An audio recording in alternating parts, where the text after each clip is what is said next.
Hello? Good. All right. Hi, everyone. My name is Maddie. I'm a master's student at the University of Montana, and I am presenting on some of my develop project from over the summer. So this summer, I worked on utilizing solar-induced chlorophyll fluorescence to improve grassland fire hazard assessment.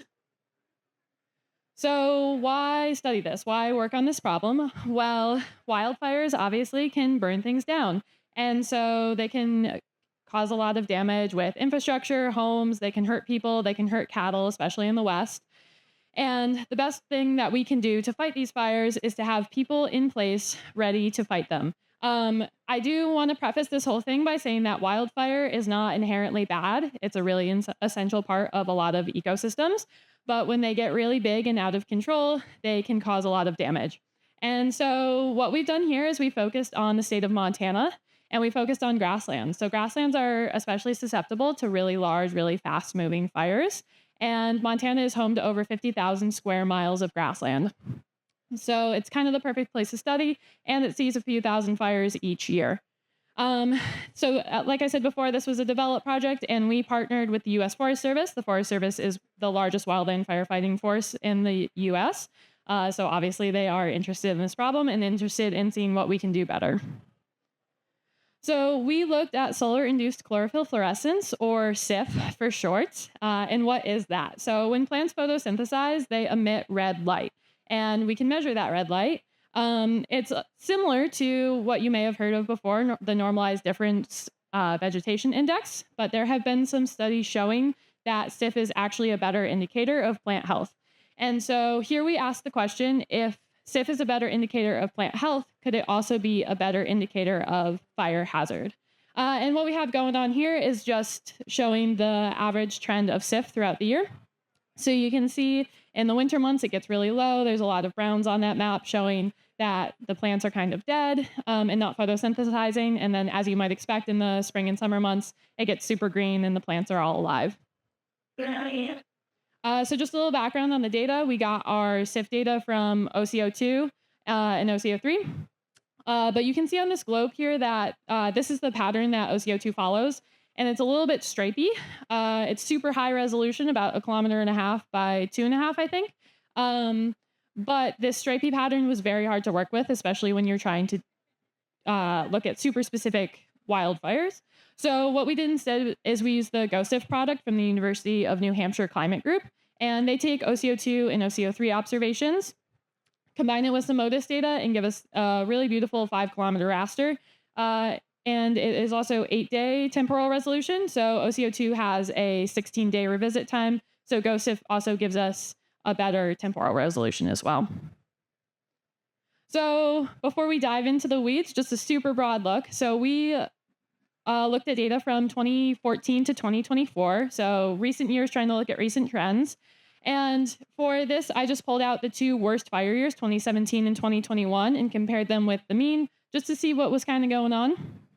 And you can see for both of these years, when you hit those high fire months, so July, August, and September, they are well below the mean SIF values. But what I think is also kind of interesting is 2017, which was the worst year, was actually above average in the spring. And then comes some dry weather in the summer months, dip below that mean. So nothing super quantitative here, just looking at some broad ideas. And then we kind of dove into individual fires. So this map shows every fire from 2014 to 2024 over 10,000 acres. Each dot represents a fire. And then the color of the dot is representing the SIF value. So we see here lots of browns showing lots of low SIF. I will point out really quickly, if you look in the western section, there are some more green dots. We had some bleed from forest fires on the edge of our study area, or fires that started in grasslands and ended up going big in the forest. Forests have a very different signature with SIF, so they're kind of throwing off our map a little bit here, but you can see for the most part, lots of brown, lots of very low SIF values. And then I've also pulled out two really big fires, the Bridge Coulee in 2017, which had a mean SIF of 0.0045, and the Richard Spring, which had a mean SIF of 0.0027. And just a random fun fact, the Richard Spring fire was started by a coal seam, which I think is kind of interesting. So after looking at the map view, we can dive into this time series. And so we'll start with the graph on the left. So on the x-axis here, we have the days before fire. So we move from 100 days out all the way up to right before the fire. And then on the y-axis, we have the SIF in units of emittance, which is a little odd. But the things that I want to point out here is that you can see the SIF values peak about 50 days or so out before the fire, and then they decrease as we move towards the fire.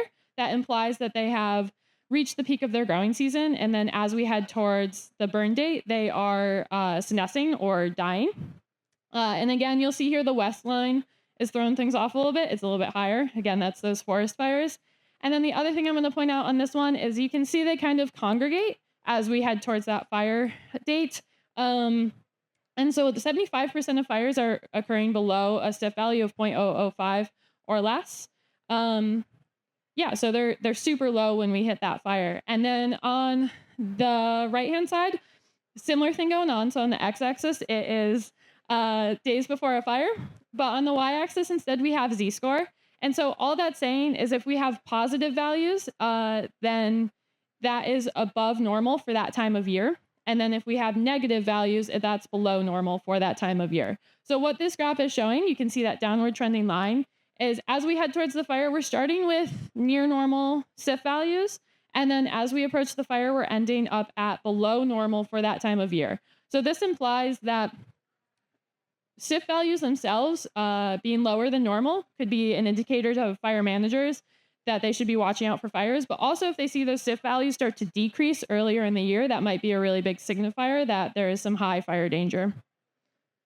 And then I just plotted these threshold maps. So I threw out a couple numbers there earlier, and they're plotted here as thresholds. Again, this is 2017, so one of those really bad fire years. And you can see how in July, there's some spots of very high danger. In August, most of the state is in very high danger based on this one metric. So this could be a super easy application for fire managers when they're looking to pre-position resources to fight these fires. And overall, our takeaway from this was that SIF could totally be a really great indicator of fire hazard. One thing I do want to mention is because we used fire data, fires also need an ignition source. So this is just an indicator of how dry the fuels are, not necessarily whether or not a fire is going to happen, but we do care a lot about how dry our fuels are. And then the other thing, I said this before a little bit, so low SIF indicators are probably an indicator of dry fuels, but also early decreases in SIF are an indicator that it might be a bad fire season. All right, and just a quick thank you to the rest of my develop team, Gwen, Scott, and Alex. And then I do want to thank again the creators of GoSIP from UNH, because this would not have been possible without them. All right, thanks everyone.